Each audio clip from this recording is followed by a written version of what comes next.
과학은 물질적 증거에 입각하여 결론을 내리는 태도다. 증거가 없으면 결론을 보류하고 모른다고 해야 한다. 증거 없이 논리로만 이루어진 이론이나 주장은 과학적이지 못하다. 증거가 없는 것까지 모두 이론에서 설명하려고 하거나 모르는 것을 알고 있다고 주장하는 것은 과학적이지 못하다. 이처럼 과학은 무지를 인정하는 태도이기도 하다. 무지를 인정한다는 것은 아는 것이 무엇인지 정확히 말할 수 있다는 뜻이기도 하다. 과학은 불확실성을 안고 가는 태도다. 충분한 물리적 증거가 없을 때 불확실한 전망을 하여 나아가는 수밖에 없다. 과학의 진정한 힘은 결과의 정확한 예측에서 오는 것이 아니라 결과의 불확실성을 인정할 수 있는 데에서 온다. 결국 과학이란 논리라기보다 경험이며 이론이라기보다 실험이며 확신하기보다 의심하는 것이며 권위적이기보다 민주적인 것이다. 여러분, 오늘 여러분에게 읽어드린 문장은 김상욱 교수님이 쓰신 떨림과 울림 269쪽에 나오는 문장입니다. 과학자의 마음가짐과 태도에 대한 내용인데요. 저는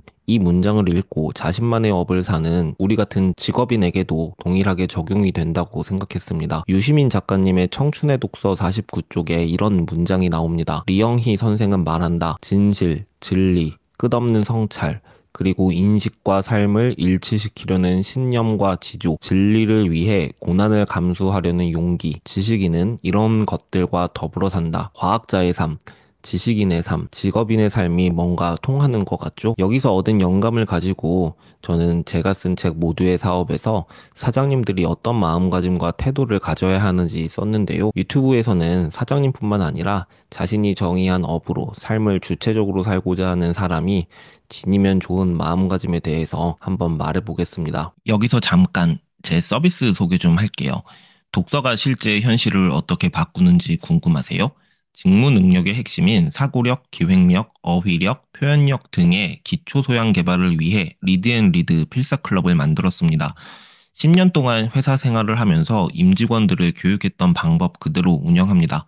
가격은 5만 원입니다. 1회 가격이 아니라 한 달 내내 참여하는 가격입니다. 하루에 1,600원 자신을 위해 투자하세요. 자세한 내용이 궁금하신 분은 설명란 링크를 확인해 주세요. 그리고 저는 기록과 회고의 진심입니다. 지금 여러분이 보고 계신 콘텐츠도 10년 동안 제가 쓴 다이어리의 일부를 편집한 거니까요. 여러분이 어떤 자기계발에 도전하시더라도 결국 기록과 회고로 수렴하실 겁니다. 우리의 기록이 영원히 기억될 수 있게 700여 종의 종이를 테스트했습니다. 이 종이로 노트를 만든 건 국내에서 리드앤리드가 유일합니다. 자세한 내용이 궁금하신 분은 설명란 링크를 확인해 주세요. 그럼 다시 이어서 진행하겠습니다. 첫 번째로 인식과 삶을 일치시키려는 신념과 지조가 있어야 합니다. 직업인은 자신이 안다고 확신하는 지식일수록 자신을 의심해야 합니다. 실제 눈으로 관찰한 체험한 사실만 믿으려는 태도를 가져야 합니다. 예를 들어 마케팅에 사용할 디자인 작업은 아름다운 시각적 효과보다 전달하려는 메시지가 중요합니다. 그러므로 디자인할 때 화면에 반드시 포함돼야 할 구성 요소들을 먼저 정의하는 것이 중요하고 그 다음 구성 요소 간의 크기로 차이를 두어 강약 조절을 하는 것이 중요합니다. 실제 사람들은 화면에서 가장 크게 배치된 것을 가장 중요하게 인식하기 때문에 다른 어떤 디자인 요소보다 크기의 상대적 차이로 소비자에게 전하려는 메시지를 확실하게 전달하는 것이 마케팅 디자인의 목표가 돼야 합니다. 아무리 멋진 이미지라도 전달할 메시지가 무엇인지 구체적이지 못하면 추상적인 것입니다. 메시지가 추상적이면 고객들은 기억하지 못합니다. 그러니까 직업인은 자신이 하고 싶은 것과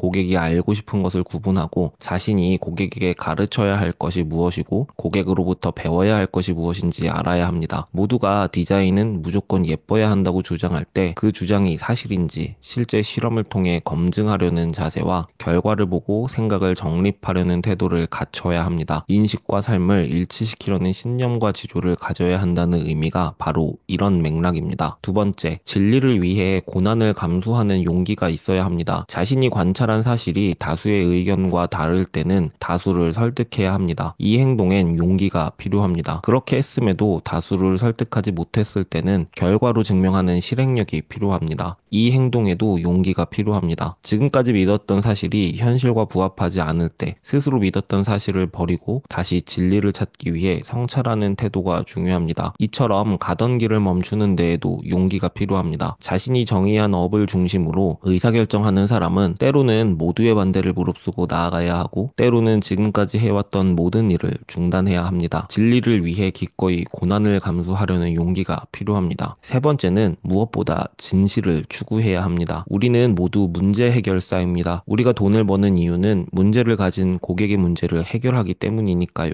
그렇다면 우리는 어떤 진실을 추구해야 할까요? 바로 고객들이 우리의 제품이나 서비스를 이용하는 진짜 이유, 다시 말해 2차 가치를 찾아야 합니다. 가령 온라인에서 제품을 판매하는 사업의 1차 가치는 잘 팔리는 제품을 찾아내 진열하는 것이지만 시간이 지나도 변함없이 고객과 관계를 이어가려면 2차 가치가 필요합니다. 어쩌면 고객이 사업가가 진열한 또 다른 제품을 구매하는 이유는 사업가의 높은 안목을 믿기 때문일지도 모릅니다. 서비스의 재구매가 안목과 믿음 때문이라면 사장님은 제품을 고를 때 더욱 신중해질 수밖에 없겠죠. 고객이 내부에 있는 경우도 마찬가지입니다. 영업사원을 보조하는 디자이너는 1차적으로 영업사원을 위해 회사 홍보 자료를 제작해 주는 것으로 업무 접점을 만들 수 있습니다. 처음에는 인쇄물로 자료를 출력해서 줬는데 종이의 내구성이 문제가 되어 이번에는 PDF 파일로 변환해서 함께 드렸습니다. 영업사원이 별다른 요청을 하지 않았는데도 알아서 그 일을 처리했다면 이 과정에서 자신의 2차 가치가 점점 드러나게 되는 것입니다. 상대의 필요를 파악하고 선제적으로 대응하는 사람. 이런 2차 가치가 입증되면 회사 안에서 자신의 입지도 점점 올라가겠죠. 이처럼 1차 가치는 고객과 최초 접점을 만들어주고 2차 가치는 지속적인 고객과의 관계를 만들기 위해 필요합니다. 다시 말해 1차 가치로 고객과 안면을 트고 나면 2차 가치로 고객과 인연을 만들어가야 하는 것입니다. 직업인은 진실, 다시 말해서 2차 가치를 좇는 사람입니다. 네 번째, 진리를 위해서 끝없이 성찰해야 합니다. 모든 일에 통하는 단 하나의 진리는 없습니다. 하지만 자신만의 진리를 찾기 위해 끝없이 성찰하는 사람만이 살아남을 수 있습니다. 상향평준화된 지식경쟁 사회에서는 누구나 가장 많이 사용하고 가장 많이 성과가 났다고 소문이 난 도구를 활용해 일을 시작합니다. 1인 창업자나 직장인들은 챗GPT,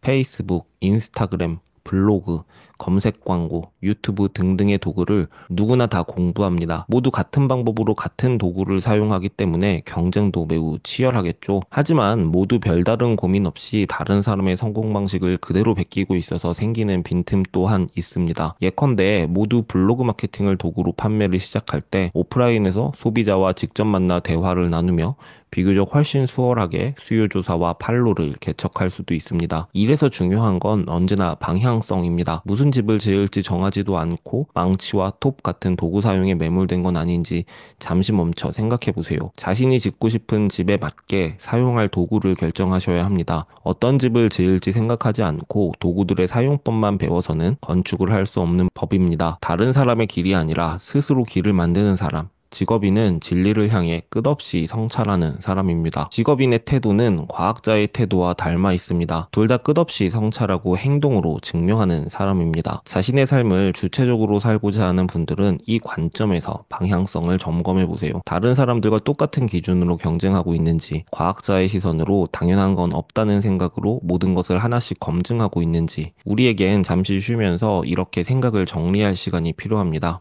어려운 시기입니다. 직장인분들, 사장님들 모두 파이팅입니다. 지금까지 제 긴 얘기 들어주셔서 감사합니다.